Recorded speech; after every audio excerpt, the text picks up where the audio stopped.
Hey guys, Tony here. Back once again. Yes, hasn't been that long this time. If you watched my last video, it was my ESP disc collection, a label that I've been really into. If you haven't checked it out, I recommend it. But yeah, I'm back to do a recent vinyl editions video. I'm gonna try and make this a quick one. I don't have a ton of time. Plus, it's really hot, man. It's humid out there today. Um, anyway. So yeah, I got about 20 records here to show you. I'm gonna try and move right through them, and we'll see how it goes. You know, a mishmash of things. To be honest, I have a lot of stuff to show. I just pulled these out. I could probably do this size video a few times over at least with this sort of quality stuff. So lots of stuff. So anyway, I'm gonna get going here, and I'm gonna start with two bootleg records. Unofficial releases. And I must admit, I've been on a great big Grateful Dead kick. Now, I've always been a Grateful Dead fan, especially like in high school and shortly after. I'd listened to them a lot. Specifically, I was into their studio albums and their official released live albums. You know, they put out a lot of them like in the 90s, which is about the time that I was listening to them. And while I loved them, I listened to them a lot. You know, they always put me in a good mood, you know. I was never super deep into them, you know what I mean? Like I never got into the tapes and all the live shows and all that, and I've been doing that a bit more, like checking out some of these live shows that I've heard about and watching a lot of things on YouTube. There's a lot of great shows, and the thing about it is, like I feel like I have a whole new appreciation for them. Such a great band, like they're so diverse, you know. And in a lot of ways, I almost feel like it's a culmination of all this different stuff that I've been listening to the last, 5 years, you know. So I have a whole new appreciation for them. They were just such a fantastic band. And when you talk about all their live shows, you know, there's a lot of different opinions, but a lot of fans, deadheads and stuff, feel that they peaked in '77. Not all, some feel they peaked in '77. They had just recorded Terrapin Station, and they went out on tour. And not only that, but there's also talk that they may have even been influenced, specifically Jerry and his guitar playing, been influenced by punk. It was 1977, the Ramones put out their album. That sort of thing was in the air. You know, a lot of the rock scene had become stale, you know. I don't know how true that is. It's known that Jerry was definitely aware of the punk scene at this time, and they were definitely very much invigorated at this time. And I think it had a lot to do, too, with being in the studio with, I forget the producer, of Terrapin Station, but anyway, what I have here is a two LP sets of one show, and it's considered by many to be their greatest show ever. Not everybody. Some people feel it's overrated. It's definitely a fantastic show, and that is the Grateful Dead, Cornell, live at Cornell, 1977. And yeah, it's a two LP set, so it's a full show, and it is fantastic. I put this on. I've listened to it a number of times already. I picked this up pretty recently. Listened to it on my headphones. It's fantastic. Specifically, in the second set, Saint Stephen and To Not Fade Away, there's this guitar solo that Jerry does that is just mind-blowing. And then they do Morning Dew from their first album. Absolutely killer. So yeah, this is unofficial. I don't think they've ever officially released this. They put out so much stuff. It's, maybe I'll do a Grateful Dead collection video at some point, but yeah, fantastic live show. And yeah, I've just been really into the Dead lately. I just have. If you haven't checked them out in a long time like I have, or haven't given them a chance in a while, do check them out. I mean, if you like them to begin with. Some people just hate them. Sometimes I feel people that hate them, it has a lot more to do with their fans than their actual music, but there are people that hate their music. So anyway, moving from that to two new releases from this year. This is a band I've just discovered, and they're Swedish band. It's their third album. I've never heard them before this record, and I love it. They're Swedish neo-psych. Not even. They're more compared to like Broadcast and Portishead, and it's Death and Vanilla with To Where the Wild Things Are. So yeah, it's a 2015 release. Definitely one of my favorites from this year, at least so far. It's atmospheric, lots of synths and mellotron, female vocals, just killer. Do check it out if you haven't. I highly recommend it. And now to a band that I've checked out. I've listened to quite a bit, especially in my early days of the VC. But then they sort of fell off with me. They just put out so much stuff. But I gotta say, this album here is phenomenal. I am really impressed with this one, and that is the OCs. And this is Mutilator Defeated at Last. 1 LP, 45 RPM. Absolutely killer. Just great songs, great guitar playing. So what you have, neo-psych, garage neo-psych. Most of their stuff, this is a much cleaner production. They're not so, awash in reverb, especially the vocals. I mean, you could kind of understand the vocals, but I highly recommend it. This is a really good album by the OCs. Again, new release, 2015. Now here's one that came out in 2008. I believe this is the second press. I don't know too much about it, the musicians specifically. I know there are a few Americans, I believe, playing with German musicians. So what you have here is an Afro-Latin funk record with just the right amount of improvisation and experimentation going on here. But specifically Afro-Latin, Afrobeat. And that's Carl Hector and the Malcoons with Sahara Swing. Another one. I can't recommend this enough. Yeah, from 2008. It's on Fat Beats, Now Again Records. Highly, highly recommend it. Yeah. And now on to 2 reissues of Brazilian, probably 2 of the best Brazilian records. And this one is, I'm going to slaughter the names, of course, but Alço Valencia with Mahaldo de Suar. Shout out to my friend Nelio. Nelio, I'm sure you'll watch this, and I'm sure I said that wrong, but absolutely killer album from 1970. This is a reissue, a U.S. press reissue on Soul Records. So just came out. You can still get it. Fantastic. So what you have here, this guy was trained to be a lawyer, but went into music. Brazilian and strong Brazilian folk influences with Western music influences going on. The thing about a lot of Brazilian music is that they blend so many different elements of music together so seamlessly. And you really got to listen, and you pick up the nuance of the music after a number of listens, and that's when it really sort of gets you. It's like, this is killer, and that's exactly the case with this. Yeah, strong sort of Brazilian, traditional Brazilian sort of folk music with a lot of Western influences going on as well. That's kind of all I could say about it. I mean, this stuff is so like unclassifiable. But yeah, check this one out. Highly recommend it. This is his second album. He put out an album before this, which I really want. I forget the guy's name, Gerard Alzu. That's not it. What is it? I can't remember, but yeah, it's his first solo outing, his second album. The first one was with another musician. So yeah, check it out. And on to that, to a reissue. This one's from 1968, and I can't imagine what. I know it didn't make much of a mark in 1968. It's an obscurity, It didn't sell well back in the day. But yeah, another Brazilian, and this is Pedro Santos with Krishnaiah. And yeah, this is a Polysom reissue. Pressed in Brazil, a few make it up to the States, and they go quick. So this one's probably harder to find, but man, this one is phenomenal. This is the second pressing of the reissue, I believe. And the first pressing of the reissue we're selling for like $100.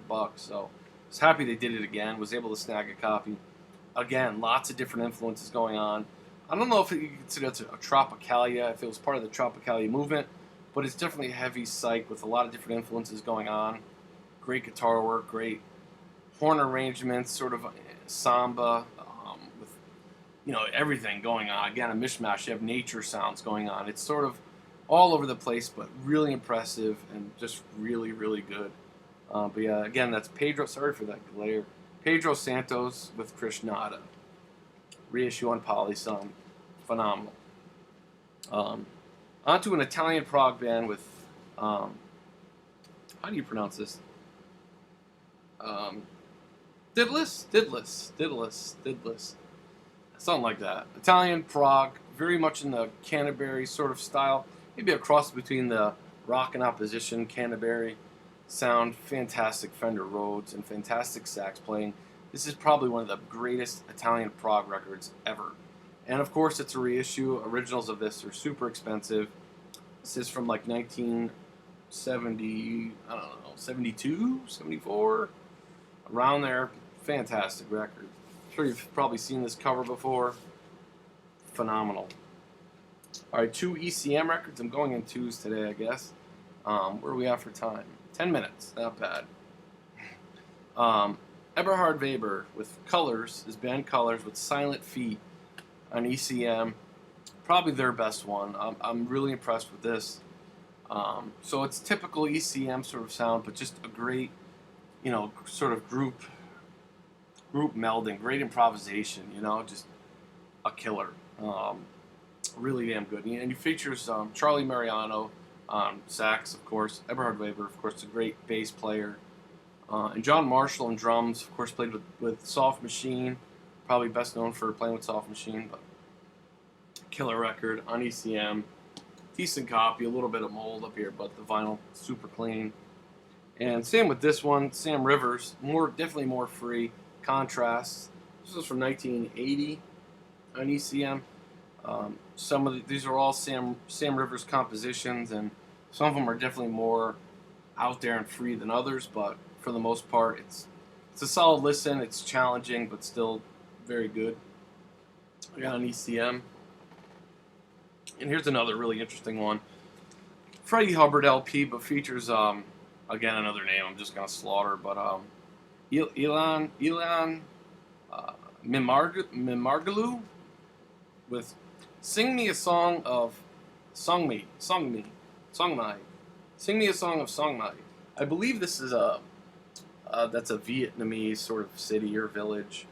So yeah, this is an interesting album. I got it for $4 because it has this tear here. Someone ripped off the bottom of the promo here and ripped the cover, unfortunately. But other than that, the thing's mint, and I'll replace it at some point. So this is a really interesting album. It's Freddie Hubbard and with other jazz musicians, but it has like a lot of tape experimentation going on. Without a doubt, Freddie Hubbard's most experimental album, and I think it's more of a sort of a concept album, an anti-war.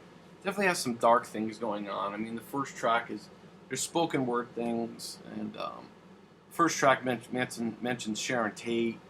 Yeah, I believe it's a really anti-war sort of thing, and yeah, it's a white label promo. Highly recommended. I mean, words won't do it justice. You just got to hear it. And it's just too bad about that cover, the Picasso there. And that's Slaughter, the name of that painting, Massacre in Korea. So yeah, it's an anti-war thing, and it has to do with Vietnam. 1971 on Atlantic. And now onto a krautrock album. An original on Sky Records, and this is Wolfgang Reichman with Wunderbar. Wunderbar.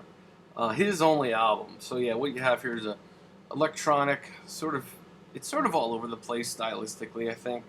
Some of it's more progressive electronic, some of it's more synth poppy. But his only album, sadly, I think shortly after this, he was stabbed in a bar fight of all things and was killed. So yeah, his only album, really like iconic cover, especially if you know krautrock, But yeah, Sky, an original press, beautiful copy. Sky number 17. So yeah, excellent. And then on to a Psych classic, their fourth album. Their third album for Reprise. They put out an album before they got on Reprise, which goes for thousands of dollars now. But the West Coast pop art experimental band with a child's guide to good and evil. On Reprise, the first pressing on Reprise with the two-tone label. This did not come out on the three-tone label, at least not in the States. May have in Canada. But yeah, took forever to find an original copy of this that wasn't just beat. Has some ring wear, but it's really not bad for others, So yeah, Bob Markley. You probably know the story of this band. Love that cover, but yeah, original pressing. This one I gotta thank Mike, Bostonian Reggie. He sent this to me a little while back now as part of a trade. But this is Erica, I believe, with Heaven. Private press. Now what you have here is sort of a spiritual ethnic album. I mean, probably closer to like the more ethnic krautrock albums like I say that. John, that band, Zion, however the hell you say it. But other German sort of ethnic krautrock albums. It's definitely more along those lines. But these are American musicians. Other than that, I don't know too much about this band, or if they're part of some cult. There's something to it. The Erica Rhythm and Movement Band, recorded at Electric Lady in New York on Just Sunshine Records. So yeah, excellent stuff. I saw this in the wild a couple times and didn't know what it was. One time I went back to get it and it was gone. So thankfully Mike hooked me up with a copy. Fantastic stuff. Moving on to some jazz now. I don't think I've shown this one yet. Chico Freeman with Kings of Mali on Indian Navigation. Fantastic Chico Freeman record. Probably one of the best that I've heard. Of course, features Cecil McBee on bass, Anthony Davis on piano. Highly, highly recommended. And yeah, it's just a really nice copy of this. Yeah. Killer. On to Sun Ra with Astral Black. Hard to find this one, man. This was never reissued in any format other than this. It's one time on Impulse. And so it was a little hard to get. I've wanted it for a while and finally found a really nice copy. Again, another one that's legendary for its ring wearing. So here you have Sun Ra in the orchestra moving away from their most free period where they were just totally free. And they're incorporating more sort of blues, soul, and fusion elements into their sound. And it's definitely a strong album. Yeah, excellent. Astral Black, Sun Ra. 73, I want to say. 73, yeah. Now, here's an album everybody and their mother has been showing in the VC.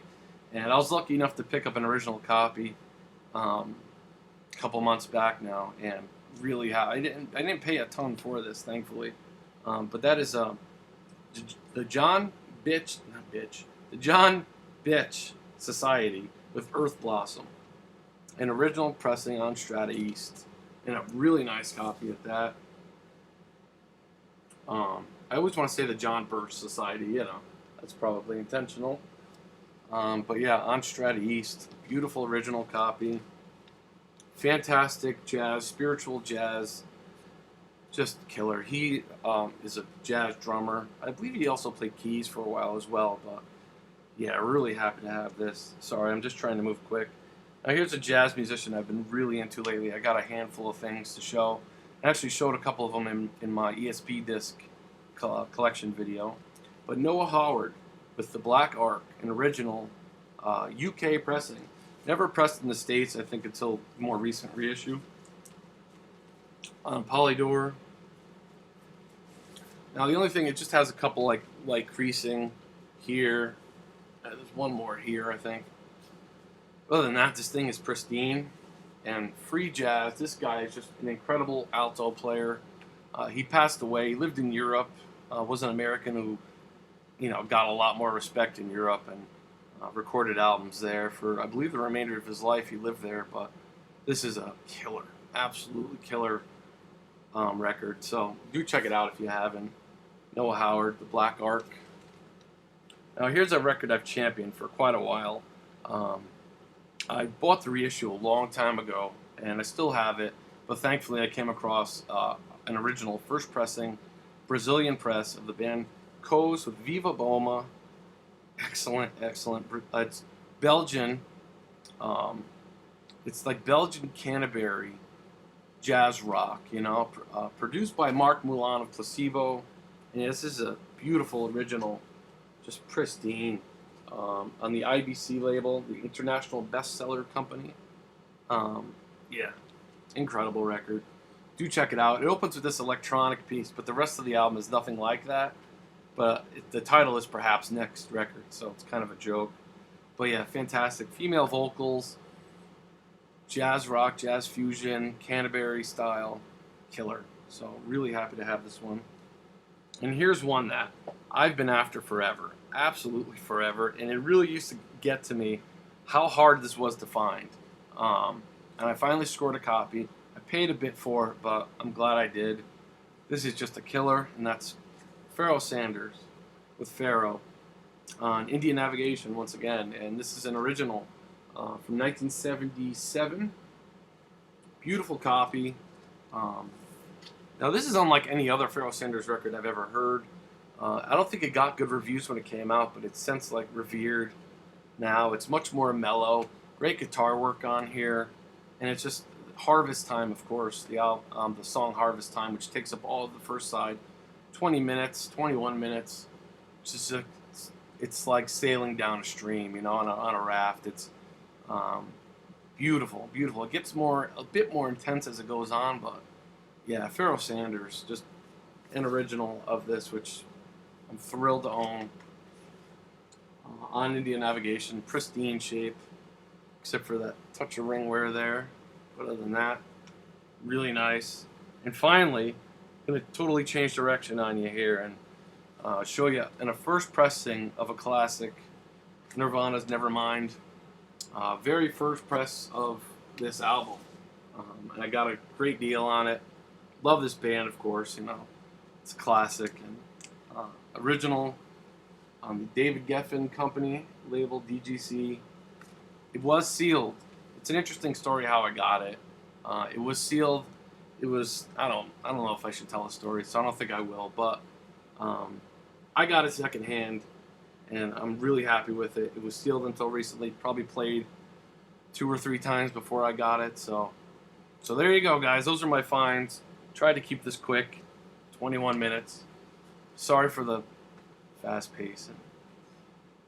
Leave me comments, and thank you for watching. I'll see you soon.